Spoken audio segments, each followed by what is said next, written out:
আসসালামু আলাইকুম। আমি বাবুসালামের স্টুডেন্ট মোহাম্মদ ইয়াসিন আরাফাত বলছিলাম। ভাইজান, আমি জুলাইয়েও আমার স্টুডেন্টদেরকে নিয়ে রাস্তায় লড়েছিলাম। সেদিন খুব বড় আক্রমণ হয়েছিল আমাদের উপরে, সেটা আমার কথা।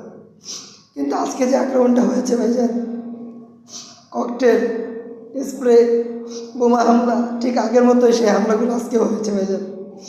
এরকম আশা করিনি ভাইজান, উত্তরাতে আপনারা এত মানুষ থাকতে আজকে বাবুসালাম মাদ্রাসার উপরে স্টুডেন্টদের উপরে সন্ত্রাসী কর্তৃক হামলা। রাস্তার আশেপাশে তারা ট্রেন রাস্তা থেকে তারা মাদ্রাসায় পাথর নিক্ষেপ করছে, ছাত্রদের মাথা ফাটায় ফেলছে ভাইজান। যারা যারা মিথ্যা এভিডেন্স দিচ্ছেন, আমি তাদেরকে অনুরোধ করব আপনারা এখনই স্পটে চলে আসতে পারেন। কেউ কেউ বলতেছেন 400 লোক আনিসুর রহমান ভাড়া করে এনেছে। কোথা থেকে আনবে তিনি? মাত্র 30 জন ছাত্র আমরা এখানে অবস্থান করতেছি। আল্লাহ তাআলা আমাদেরকে হেফাজত করছে ভাইজান। শুনে রাখেন, সত্য ইনশাআল্লাহ জয় হবেই। আসসালামু আলাইকুম।